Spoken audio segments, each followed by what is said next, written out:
Okay, let's begin. And good night for all 40 people here.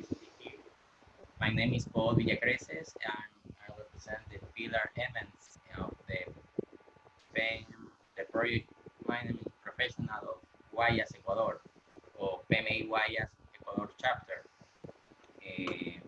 This is a little presentation of the chapter for the beginning of the inclusion of the exposition Lambert. Okay, the Ecuador chapter have many numbers of incidents. That is not the roadmap at the beginning of the 2015, 2018, and 2020. Here we are in the process of do official PMI chapter from PMI. We are located. We are located in Guayas, inside Ecuador. That is our chapter Guayas. And here is our country, Guayaquil, our city. Guayaquil has some time for tourists, commerce, and for ambiental agrícola. This our stay in Guayas at 1819, communication, commerce, and there are many potential in Guayas chapter. There is the board, the state green team this year. For the presentation, we are good past this presentation, and I go to our benefits. Our benefits of the chapter.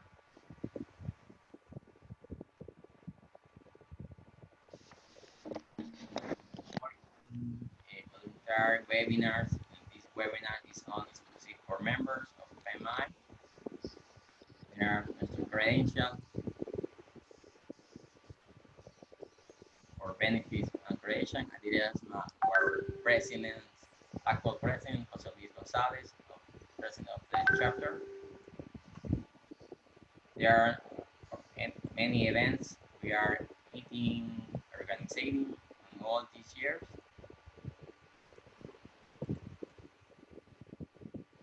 More meeting, more conference, webinars, congress, benefits of the chapter. Then this is picture of the last congress in the last years. We are 1,048 members right now. At the finish,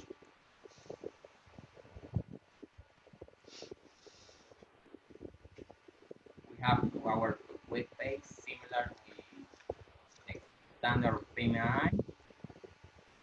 And the next years in this case, the Women Leadership Día Social se abolió. The program M7 are in Jolly. The 7th of Agriculture in Jolly. The Congress in November for workers or for working en la bolsa de trabajo. Y our let me put an audio for the presentation of this period. Lambert has established a standard against which educators and practitioners in the field of project management are measured. In 1981, he was invited to join the team that created the Project Management Institute's PMI Registered Project Management Professional (PMP) Registered Certification Program. He is a past President Central Ohio PMI Fellow 2009, and PMI's Professional Development Provider of the Year 2007. Lee has authored 2 books, and more than 30 professional article white papers. He is also PMISME for the EVMS Practice Guide and the Project Estimating Practice Guide. Educated in engineering design at Utah Technical College. He is a holder of a master's certificate in project management from George Washington University. As the creator of the stealth learning concept, no other speaker can contend with his uncanny technical knowledge, unique material content, and refreshingly entertaining delivery. Okay, well, please welcome Lambert. These two people are all you. You can share your presentation and thank you for staying here.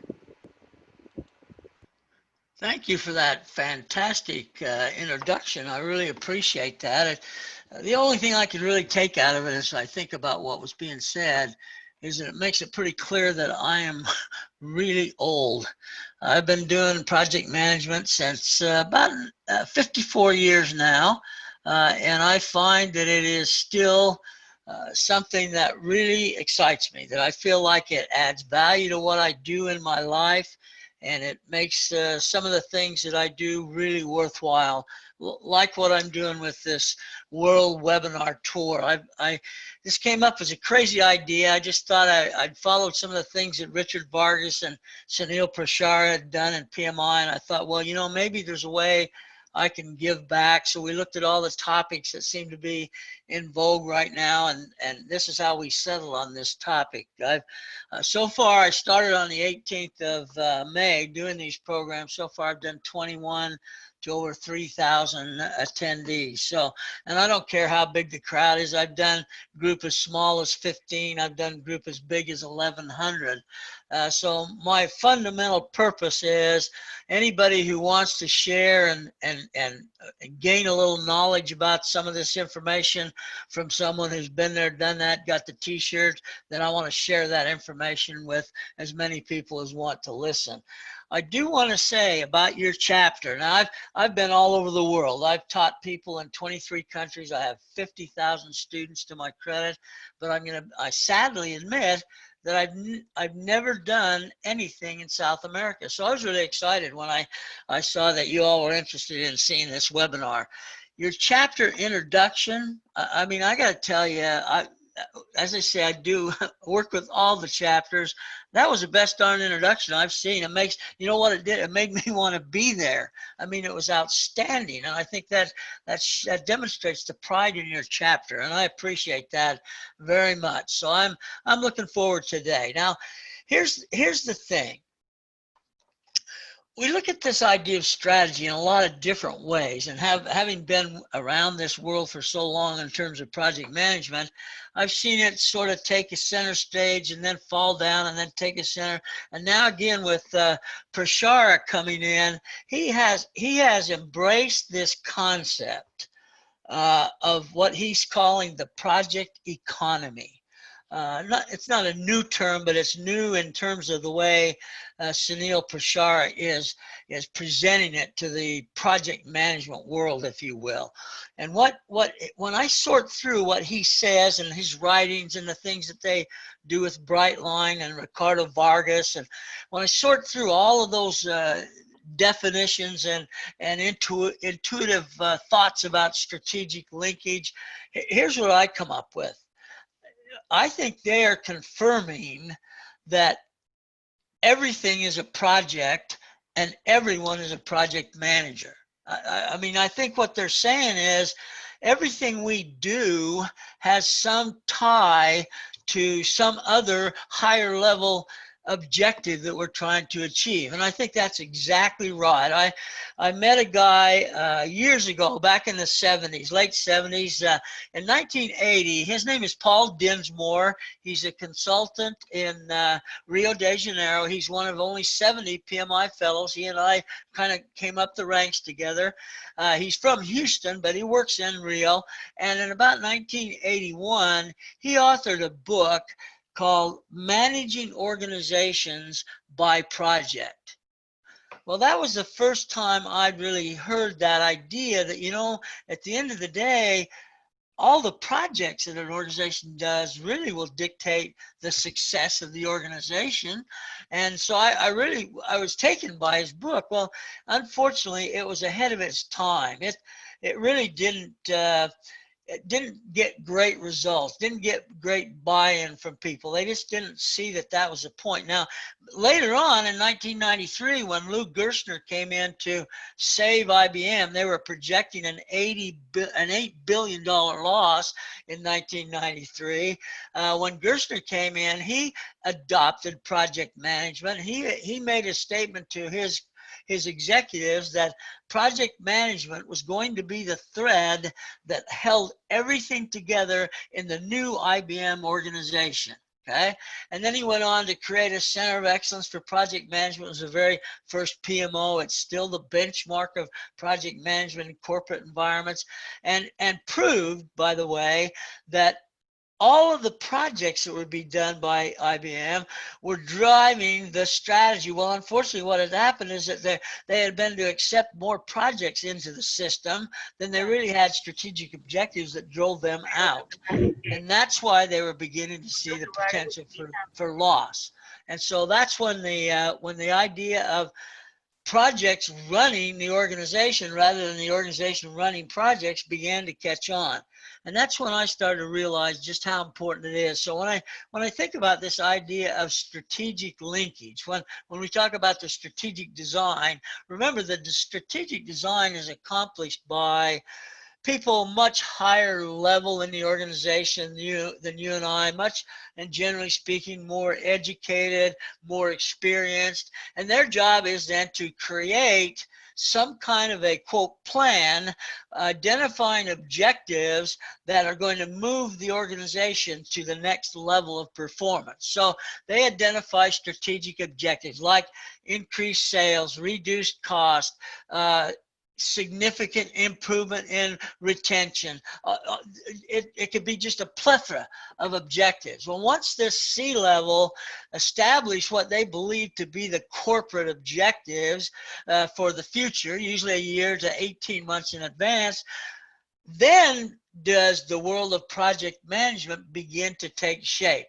Because now with all these strategic objectives defined, they spawn all the projects. Remember, if I set an objective that I'm going to increase sales by 30%, I've got to determine what's that going to take. Well, it's going to take projects. It's going to take projects that deliver better products. It's going to take projects that reduce cost of delivering the product. And we begin to see just a landslide of projects coming out of those strategic objectives. And so we try to define those objectives in a way that we can identify what projects will provide the most support. Now, I want to make a point here before I move on that I don't look at this as a program for senior level, the CIO level, the C level of the organization. I look at this as a program for you and me, the project person that's going to ultimately be held accountable for delivering those projects. Remember, on your shoulders rests the success of the organization. And so they're going to be looking for you as a project manager or as an individual contributor for that matter to do the work that's necessary to be done to deliver success in the way of strategic objectives. And so we're going to talk a little bit about the challenges that come with this. Here's my view. Now, so that you know, my career was meteoric. I started in project management in 1966. At the time, I think I was 20 years old, maybe 21. I forget. It's been so long ago. And by the time I was 37, I was the vice president of staff and organizational development for the largest contract research organization in the world. Now, I'd like to tell you I'm way smarter than any of you. I'd like to tell you I have better educations, but it wouldn't be true.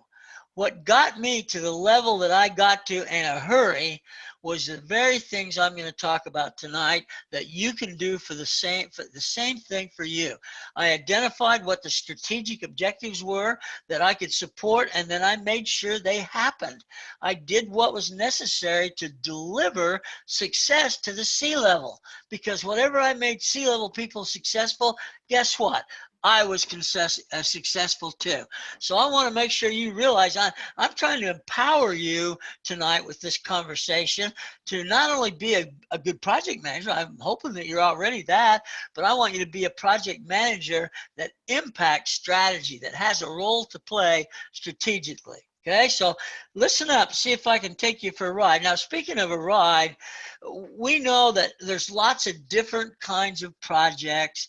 I mean, I noticed in your introduction, your economy is a very diverse economy, a lot of specific areas of expertise. So you've got a lot of different things going on in your country to support the economy of the country. And we got to realize that each one of those sectors, those business sectors, may have nuances, may have little things that they do differently. But the fact of the matter is, we're all moving into the PM universe in order to do success in the way we do projects. We've done them all in predictive mode for years and years and years of my career.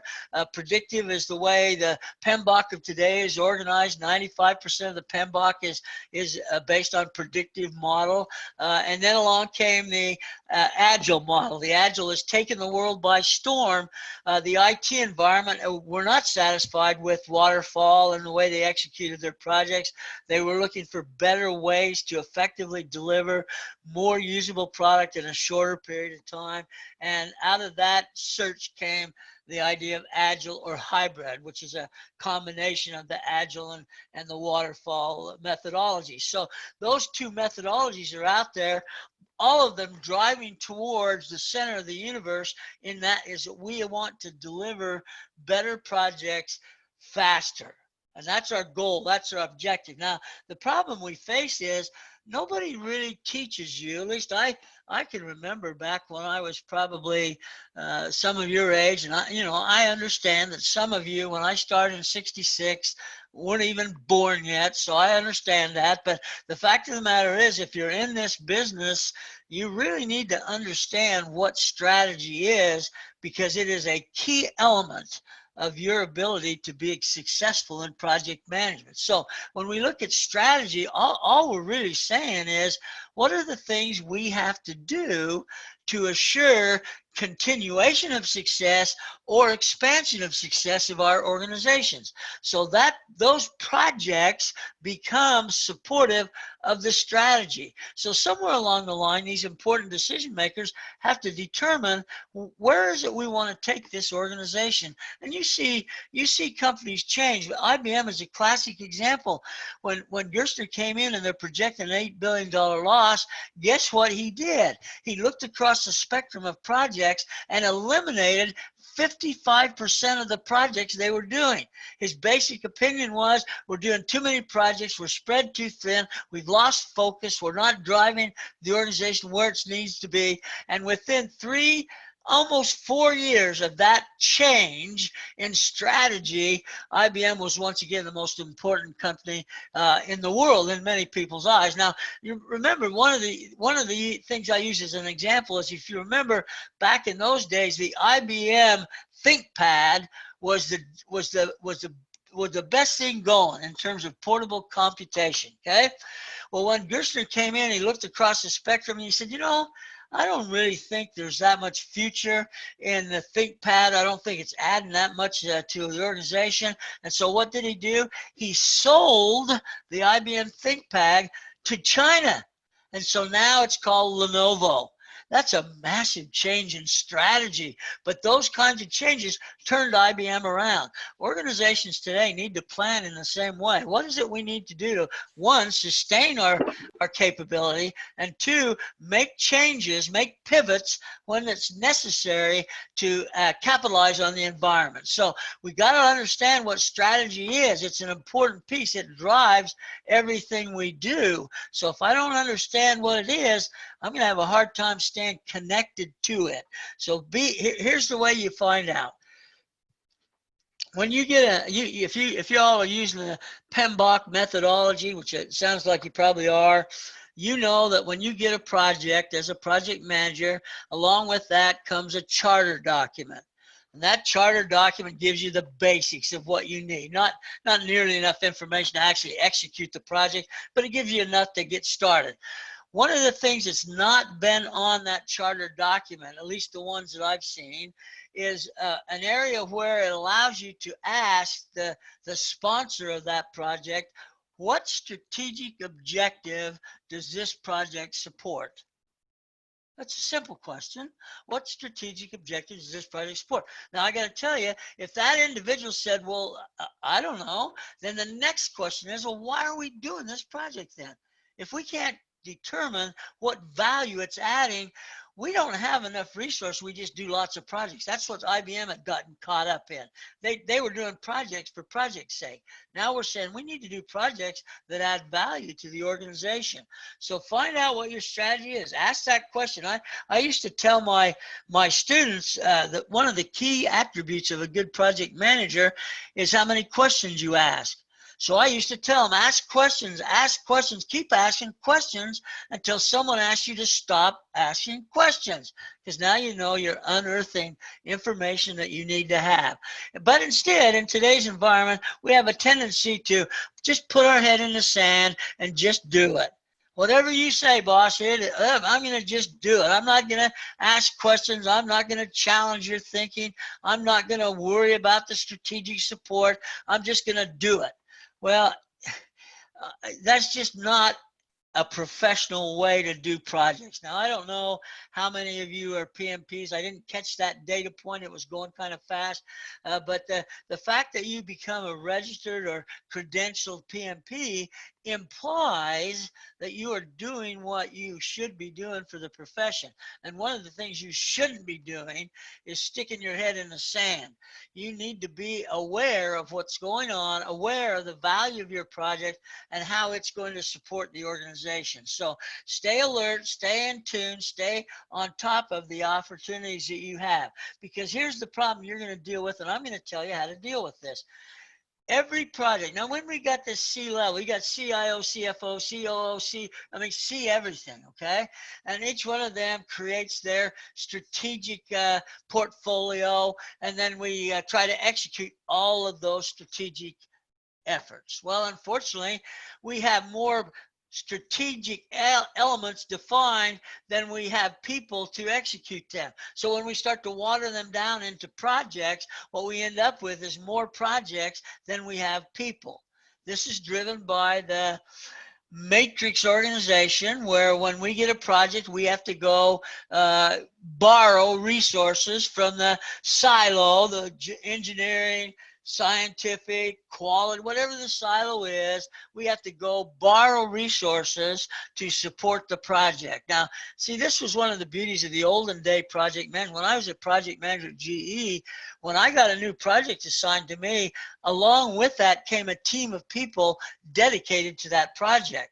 My life was so much easier in those days because I didn't have to deal with this conflicting attempts to get the right resources at the right time. But now we've got so many projects falling out of these strategies and so many people needing to get things done and not enough people to do it that we have a very serious prioritization issue.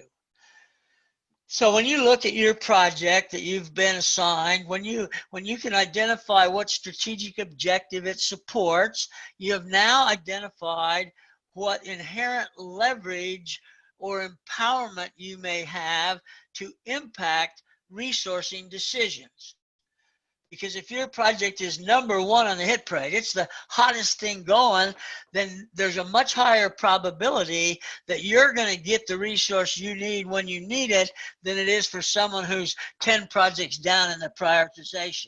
Sadly, this causes problems at the strategic level because they all think their project's the most important. That's the way it is. Politically, that's the way it is. Everybody wants to feel important, and so they have to duke it out to determine whose project really add the most value to this organization, regardless of what C level it is, regardless of what C position it is. We want to look at these multiple strategic objectives based on which one or ones add the most value. Once you know that, you're in a power position. This is one of the ways I've been so successful in the post-GE days, is I was able to emphasize, hey, look, if my project's number one, if it's adding the most value to the organization, then by golly, I ought to be first choice for the kind of resources that I need to get.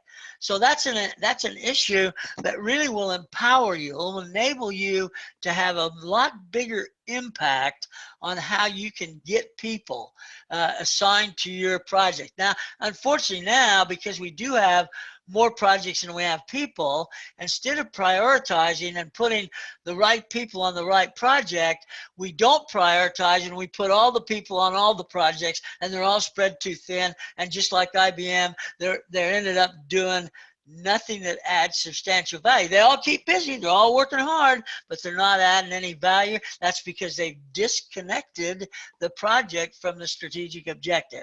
So you've got to take the time to do that. That gives you the power to influence outcomes, and that's what we want to do. So what we're trying to do with this idea is establish an organizational linkage so that all the projects, let's say you got, at GE, we had 25 mission critical projects, strategic objective projects.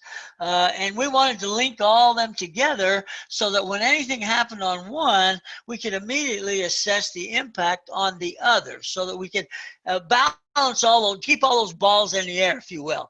And so we want to create that linkage, okay, where we link everything together. Well, that's not that hard to do from a vertical standpoint, because we've got the work breakdown structures for every project defined down to the work package level. We've got everything integrated in terms of work content. So vertical orientation, vertical integration, not hard to achieve.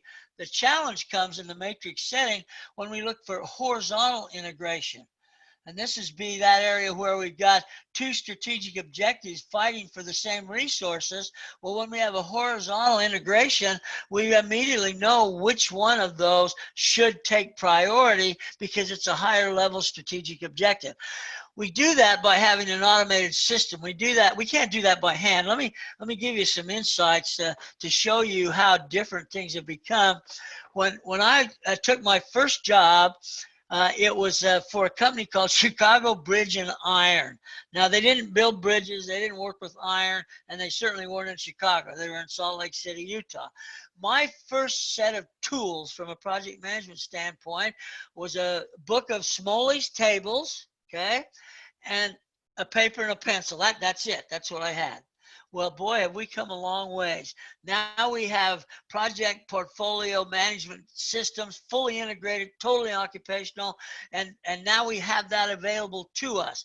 But those systems are useless unless you and I prepare the project management structure for each of these organizations and be sure that they are integrated across horizontally to be sure we're using resources in the most effective and beneficial way. It's a big job. It's a big job, and we couldn't do it without automation. I've been in an organization where we knew it was the right thing to do, but we had no way to do it. Well, now you got these PPMs out there. They're everywhere. You can buy them. Don't go for this off-the-shelf business, but you can buy them. I'm doing some work right now with a company in Dublin, Ireland called Chorus Systems. They have a nice little package of PPM. I've demonstrated it to myself several times. I'm convinced it's a good one, but I'm also convinced there's lots more out there. So what you need to think about is, can I plug all this in to an automated system that allows me to slice and dice information 9 ways from Sunday? Remember, what we're trying to do is produce decision support information for the strategic objective decision makers. Okay, that's what we're attempting to accomplish. Well, in order to do that, we have to play the game of stakeholder. Who are all the stakeholders? We've talked about stakeholders for years in project management. 2 editions ago, we added a stakeholder management section to the PMBOK. It's that important, and it is that important for you. You need to really broaden your thinking about the value of stakeholder studies. So I do for every project, I do a stakeholder study, and I have 3 categories. You may have your own category, but I have 3. One is called the control stakeholder. They're at the top of the hierarchy, and they're the ones that can make decisions that stop or start your program. So when you're creating the stakeholder study, your ultimate objective is to create a communications plan. Well, based on the type of stakeholder it is, you'll communicate with them in one way versus communicating with a different type of a stakeholder in another way. In other words, one size doesn't fit all. We tend to start to think that way because it makes life easy, but it also makes life wrong. One size doesn't fit all. The second level, that's the level of project management and the project team everybody's involved in. Anybody that can have an impact on or an influence on the project, they are impact or influence stakeholders. Now, that's a big group. That's everybody that's working on the project. That's everybody that owns resources that are being loaned out to the project. That's anybody that's in a resource area where maybe facilities is an important impact to their state. So that stakeholder group is huge. So we've got to really make sure that we're communicating with them in a timely way. Some of the biggest problems we have on projects today is that we communicate, but we communicate too late to have a real positive impact on what it is that's going on. So that's the second group. Third group is a group called interested stakeholders. Now, these aren't control, these aren't impact or influence. These are just people who don't have any direct role to play on your project, but oh, by the way, they're interested in your project. Now, they may be interested just from a personal standpoint. They may be interested because they anticipate they may have a project like yours in the future. They're interested because they want to learn from what you do right and what you have troubles with. And so they're interested in the outcomes. Well, we tend to ignore them. We don't have, we don't have time to mess around with these people. We got work to do. We can't be babysitting, holding the hands of interested stakeholders. Well, let me give you very quickly an $11 billion example of why you might want to rethink your attitude about interested stakeholders. I was hired to run a project that was going to save a company in Indiana. It was a $1 billion company owned by the Engelhorn family in Mannheim, Germany. Their product was blood glucose monitoring in-home use systems for diabetics. They'd been hammered in the marketplace by Johnson & Johnson, so they wanted to create a new product that was way better than Johnson's, and they need to do it in 18 months. They hired me to come in. It's a 3-year project typically, but they hired me to come in and see if I could pull it off in 18 months. I'm gonna give you the spoiler right now. We did. We got it done in 18 months. It regained massive amounts of market share, and the company became instantly successful again. Okay, well, here's the key. When we put the team together, I knew I needed 25 chemists. This is a new chemistry composition that would not interact with the blood glucose in a way that would distort the readings. So it gave you accurate readings and fast readings. 3 seconds, boom, reading of blood glucose levels. Well, we knew it was going to be a brand new chemistry we've not done before. So I had 25 chemists on my team.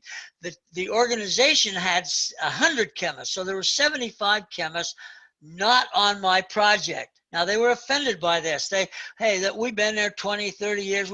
We deserve to be on that team. They knew how important the team was. But the fact of the matter was, we only needed 25. Well, before I didn't want to lose these 75. Their intellectual property was extremely valuable. So I put the 2 groups together every Friday for a month and just said, no agenda, get together, spend about 2 hours talking about what you're doing, how it's working, what's not working, just exchanging information. So we did that for a month. Then we got on with the project. The project went to the marketplace. It recaptured market share. And 3 years later, and this can all be looked up, Google it. 3 years later, this company, Behringer Mannheim Corporation from Mannheim, Germany, was acquired by Roche Labs for $11 billion. In 3 years, they had gone from a $1 billion company to an $11 billion buyout. All because of, by the way, the work of the non-project chemists.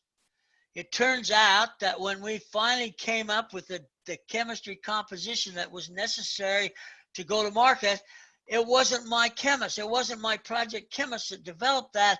It was these chemists. Now, these chemists were interested stakeholders. Had I not kept them interested, I can truly say this honestly, had I not kept them in as interested stakeholders, that company would probably be out of business today. That's a big decision. I don't know that you'll ever have one that big. I've certainly never had another one that big. But the fact of the matter was, think about who all these stakeholders are.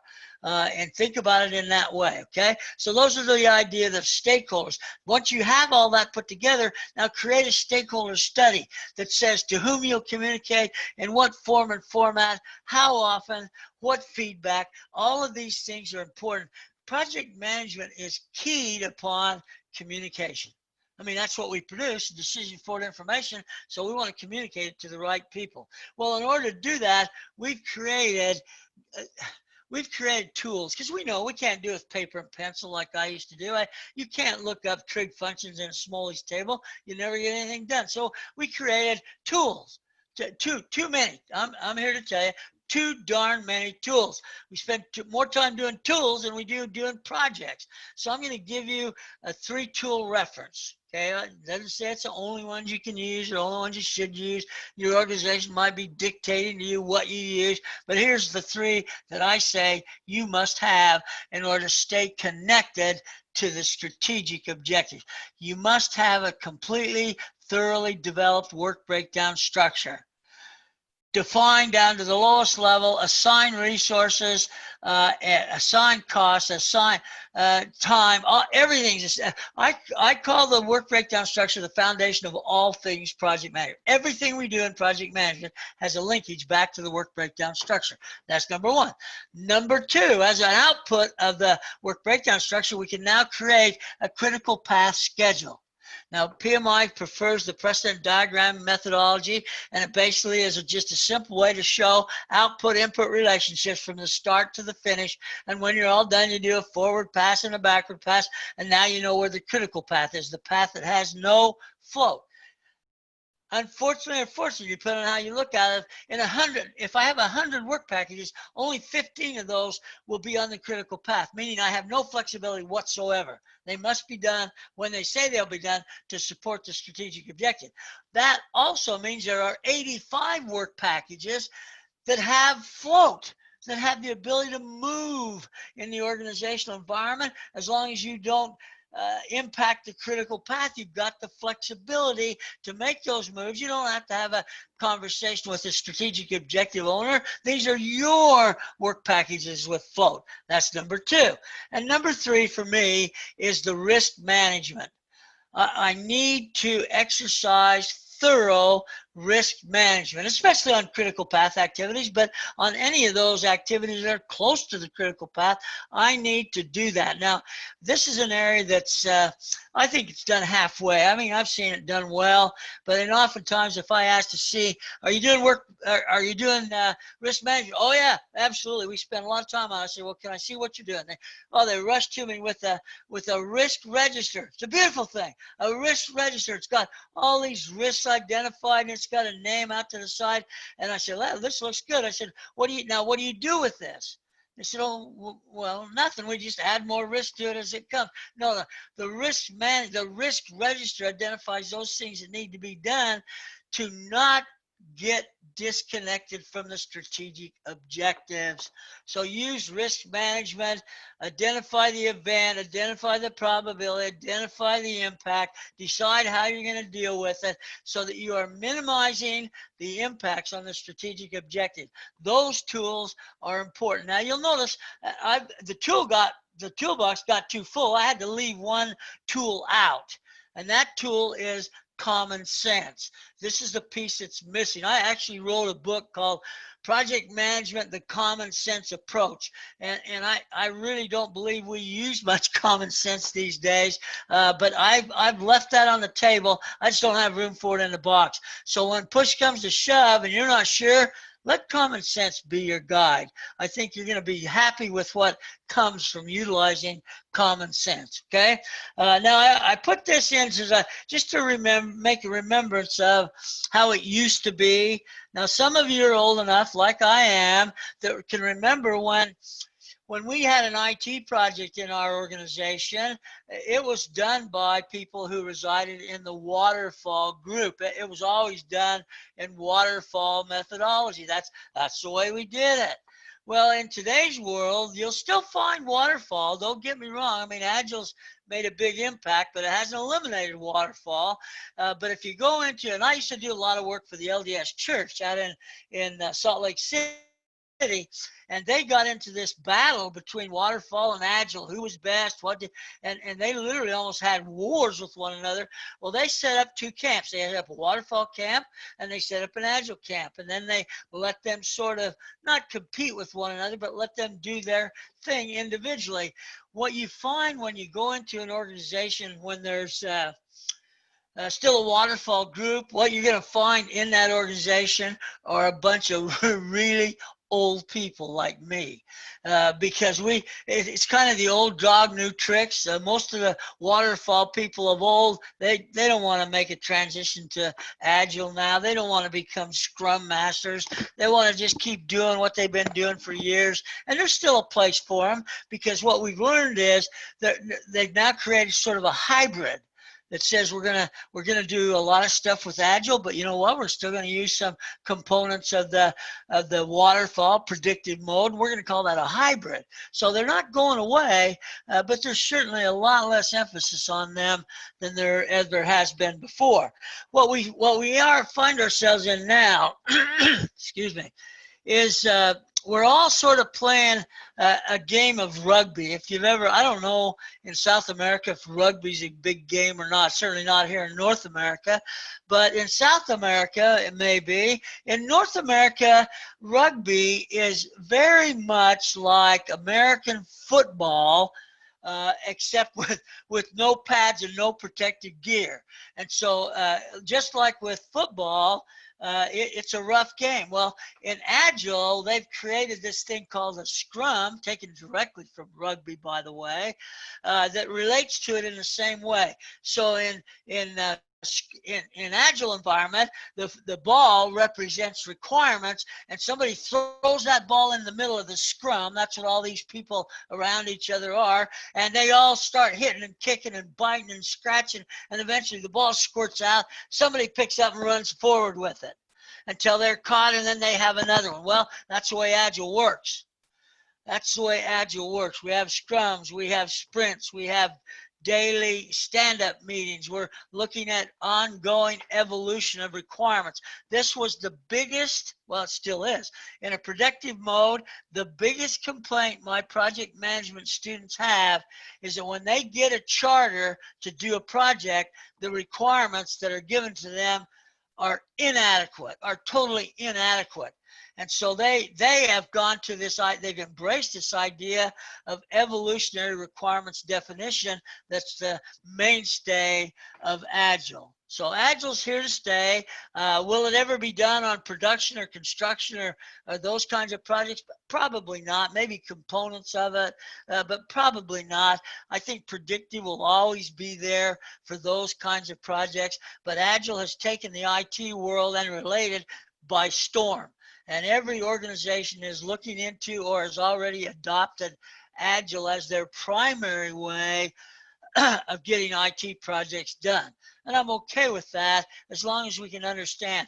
This is where the impact on the PMBOK came in. We're usually 95% predictive. Now it's going to be 50-50. 50 Agile hybrid, 50 predictive. That changes everything. It changes the exam, it changes the PDUs, it changes everything we do.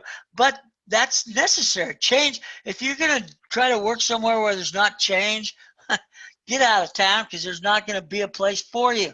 Everything changes. We have to understand that.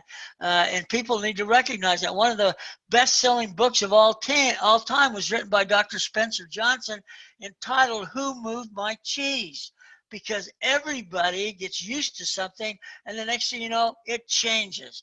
And he was very prophetic in determining that change is coming and we better adapt to it. So the IT business is right in the middle of it right now. Now, for you individually, if you begin to take advantage of some of the insights I've attempted to give you tonight, I really want you to understand that you have a role to play. I mean, you can't go to a discussion like this and take everything that I said and then just go back and say, well, this is what we're going to do. Well, Lee told me, and this is what we're going to do. Well, that'd be interesting, except you got some convincing to do. What you've got to do is convince the senior level decision makers, the ones who will ultimately own the strategic objectives that your project supports, and you've got to convince them that the return on investment, the benefit cost ratio, is such that they need to spend some time executing what is necessary to create the environment where we can maintain strategic linkage with the things that we're doing in our organization. This is not an easy sell. I mean, it's like trying to sell vacuums in a place that has nothing but tile floors. It's not easy, but the fact of the matter is, if you can begin to quantify the impact of disconnecting from strategic objectives, the impact of not delivering critical strategic objectives to the organization, then you might get their attention. They don't really care about you. I mean, let's not get the story. They don't care about you. They care about them and the organization. And so if I can do things that will support their thought process of, hey, this PPM idea would really empower us to be much more successful. That's what I want to get them to thinking. I want to do sort of a brain manipulation to get them thinking about how important strategic linkage is. So it'll be up to you to find ways to convince, cajole, force, to the extent you might be able to, senior level people to get it. Now, fortunately for IBM, they had a real beautiful thing. They had the top dog, they had the CEO, chairman of the board, come in at the top, and he had already bought in to project management and the connection with strategic objectives, and it just ripples down the organization. Now, sadly, that's rare that happens. Usually it starts in the middle. Sometimes it starts clear at the bottom. I've done 4 of these, 2 in a corporate setting, 2 in a government setting, and the average time from start to what I'll call maturity, where it's really doing what we hoped it would do, is a little over 2 years.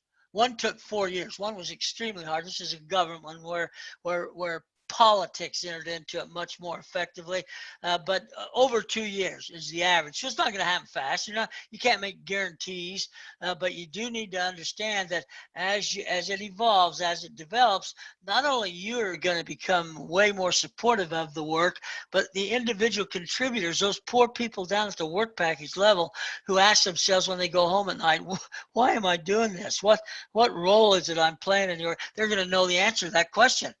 And they're going to be able to get that done. So you've got to be in a position where you can manipulate the data to communicate what it is that's necessary to be done. Now, you've got some choices. I'm going to wrap this up with this last slide.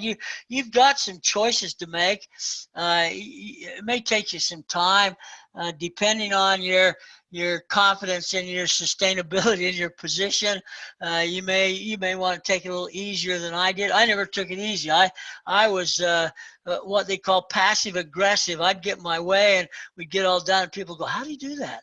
Well, passive aggressive, you got to go in it easy, but you got to go in it strong to make sure that the senior level decision makers get it. You need to be the centerpiece for the pivot to this kind of a strategic management process.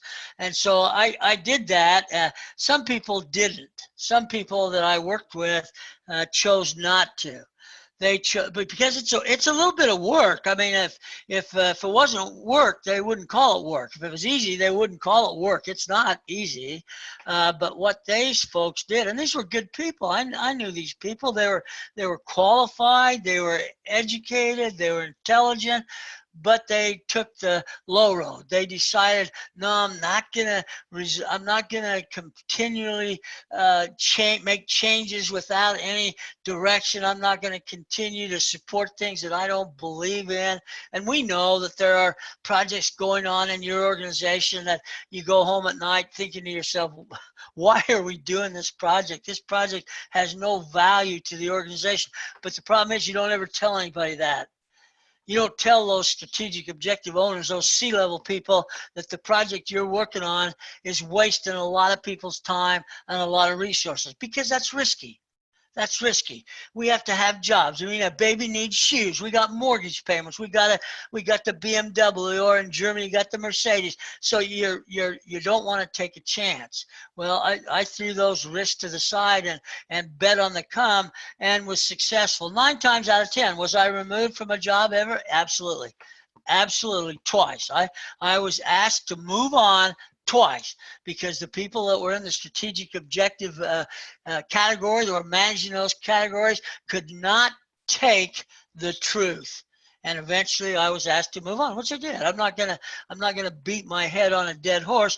So eventually I did, but I invested enough time and energy to know when it was time to move.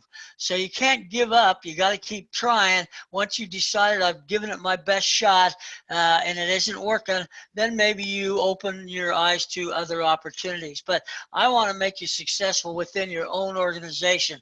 I changed jobs about 3 times on the way to success. I was with General Electric 11 years. I was with Battelle Memorial Institute for 7 years, and I was with the Lawrence Livermore, or the Northwest National Laboratory for 7 years. So I moved every 7 to 8 years, essentially, to move to higher level challenges, to more significant, impactful work. So don't be afraid to move. We don't, in America here, we don't find people hardly at all anymore that have 20, 25 years at the company and retired with a gold watch. It just doesn't work that way anymore.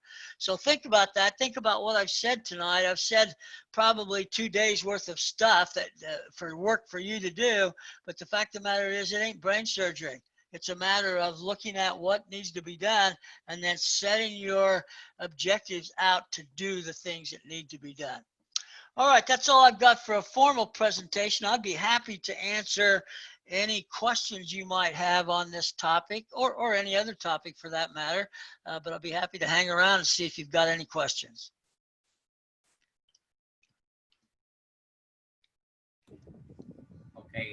Okay, thank you, Lee. There are questions in the chat. You can see the chat, please. Jorge Hoyos have a question. Oh, lots of questions, lots of questions. Let me look here real quick. I just got my chat up. Let's see what we got.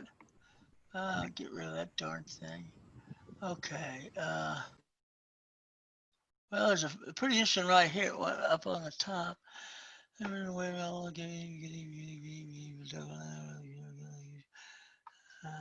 All right, that first one I see that looks like it's other than saying hello to everybody is eager to listen to my presentation. We shared a table with Beth Ouellette last October in Philly at the awards. I'm not sure what table you're talking about, but let me give you a little insight.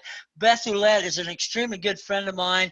I'm proud to say that I was the nominator of Beth Ouellette for the PMI Fellow Award 2 years ago, and she was one of the few that have been chosen in the last 5 years.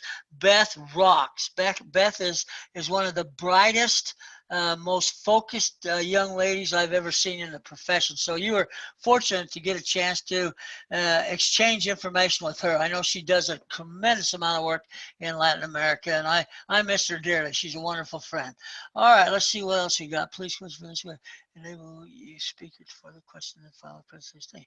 Is there it is an honor to have me here. Well, I thank you very much. It's it's so nice to have people who want you. That's one of the most refreshing things I got out of this call for people who want to have a webinar, is to find out that, you know what, there's a lot of people out there that can benefit from what I have to say. So I found that very refreshing. Okay. Now, the tool chest could not be as effective as we want if the organization does not have strong EEFs, especially those related to project management. Well, I think that's true. One of the things that I always worry about is if we continue to fill that toolbox and we don't have an effective environment for using those tools, they actually become self-destructive and can actually lead to negative consequences as opposed to the positive effect that we could have if we picked certain kinds of tools. Remember, everybody that embraces those tools are looking for those tools to save the day, to be the goal that gets the job done. Well, the fact of the matter is, people do the job. I've never seen a tool, not one single time in 54 years, I've never seen a tool get the job done. So I think we really need to understand that. Now, one of the questions that does come up is this environmental question. And one of the things that's part of that is the political environment, okay? We have the enterprise environment, okay, I understand that, the factors, but one of the factors that's really critical is the changing environment from the environment position. I mean, you know how quickly things can change. Look how things changed with the COVID-19. You talk about an incredible need for project management recreation. Look at the COVID-19. The environmental factors changed substantially. And so when you look at it from a public sector like that, you've got to determine what environment am I in, what kind of projects am I doing. In this case, you talk about electrical distribution projects. We have that all the time. The biggest project I ever worked on was a project to decide where we're going to bury all the high-level radioactive waste from the nuclear reactors in the United States. The half-life is extensive, as you might know, and the potential for radiation contamination is very high. Our program was at $300 million a year. I worked on it for 5 years, and then when I left the organization, they still hadn't selected the location that was going to be the best place, the geological formation that was going to be the best place to stay with that storage for those nuclear reactors. That project has failed. The project has not been executed. We picked that location. It was going to be the Nevada test site, but then the public got involved and put an end to the possibility of being able to put it in that mountain range out at the test site. So those reactor fuel rods are still being stored on site for the reactors. And in fact, in today's world, we are beginning to shut down nuclear reactors because we cannot continue to store high-level radioactive waste fuel rods. So yes, it makes a huge difference for what environment that you're in and what types of projects you're doing. All right, I think that's all of the questions. There are a lot of comments, but I think that's pretty much all of the questions. If you have more, please type them in. I'll be happy to spend as much time as necessary. I just did Singapore about a week ago, and I made that same offer, and 97 questions later, we finally finished up with the program. So, but I think it's important. If you've got questions on your mind, you're going to feel bad tomorrow if you go, I wish I'd have asked. So now's the time to do that. So I'll give you another couple minutes to add to this chat group. And if not, I'll thank you for having me and for letting me entertain you for a little bit of time, and wish you the best of luck in the projects that you have lying ahead for you. Well, these kind of comments I'll take all day. You can all put that down if you want. Carlos says, what a great webinar. Now that Carlos is my man. Carlos is the guy who gets it. You know what I'm saying? So that's something we want to pay attention to. Now here's what: how to handle and be successful to have balance between career path to become a director, project manager, and your family. Okay, this comes up almost all the time. One of the things I worry about is that in organizations today, they talk, and I'm going to tell you from my perspective, 90% of it is just talk. They talk about this work-life balance, and they kind of imply that, hey, you need to not forget your family, not forget your moral obligations, not while you're doing your work. Yeah, we're being intense and we're driving you hard, but oh, by the way, don't forget work-life balance. Well, I got to tell you, that's a load of crap. The work-life balance is great for them as long as the balance is in their favor. So you've got to really work on that. You can lose track of work-life balance, and then the next thing you know is you lose track of your family, and the next thing you know, you got a lot more time to do work-life balance because your family left you. So you don't want to get into that position. So be careful with how you go about doing that.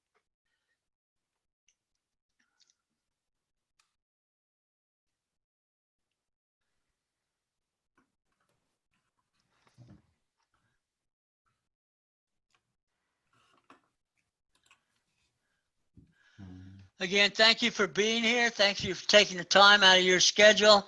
I look forward to hearing success stories of how you were able to take advantage of some of the things we said. And in the meantime, hopefully our paths will cross again. Take care. Have a good one. Okay, thank you, Mr. Lee. We have any question, and for this event, I need to survey. Please go to this site or check with your CAM the QC for the survey. And the last is I want to take a picture with with Mr. Lee, and you can turn out your cam for a picture with Mr. Lee, please, and all the people in the event. Okay, thank you. Let me put.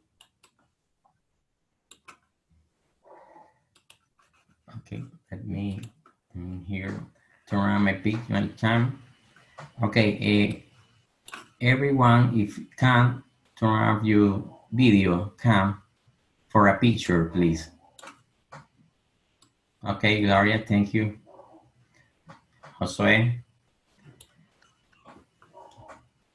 Okay, what more?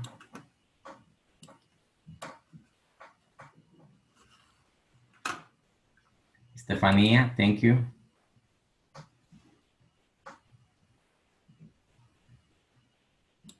Stop share. Stalin, okay. Maybe more other person? Well, in number of PMI chapter Lee, thank you so much for this event. This is the first event in English. We are so appreciative for the presentation. Your energy is so great. Okay. Thank you. I hope I talked slow enough to get for everybody to understand what I was saying. Sometimes I get kind of excited. You have to slow me down. Okay. Well, at 3. 1, 2, 3, smile, please. Okay. Thank you so much. Take care. Have a good one. Okay. Thank you for all. Take the survey, please. Thank you. Thank you. Bye. Have a good night. Me too. Please show the QR again. Okay. Sí, pásanos el código. Okay, let me share name again.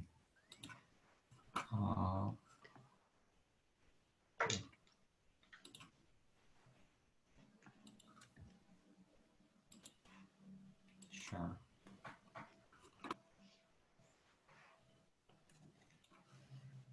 Let me put in the chat.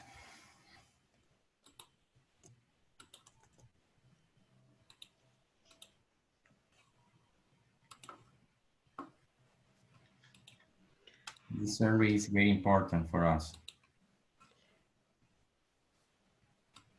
Sí, muchas gracias y la verdad que los felicito por la idea de haber invitado a Lee.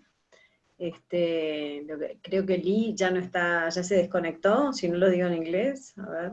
Yes. Sí, me parece que Sí, se desconectó. Sí, Bueno, ya se no, desconectó. sí, ok, bueno, felicitaciones y bueno, que sigan surgiendo cosas buenas este año, planificando el resto de las actividades. La verdad que me gustó muchísimo el webinar. Espero que todos le podamos sacar provecho. Bueno, un abrazo y hasta el próximo. Chau, chau. Ya. Muchas gracias a Gracias, todos. y gracias, Paul. Excelente webinar. Excelente organización para todos los chicos de eventos. Bien, Paul. Ok. Luego. Muy buen webinar, felicitaciones. Ya, llenen la encuesta, please. ¿Puedes compartir el link en el grupo, perdón, aquí por el chat? En el chat, yo lo voy a compartir en el chat. Sí. Para Porfa. hacer. Excelente webinar, felicidades.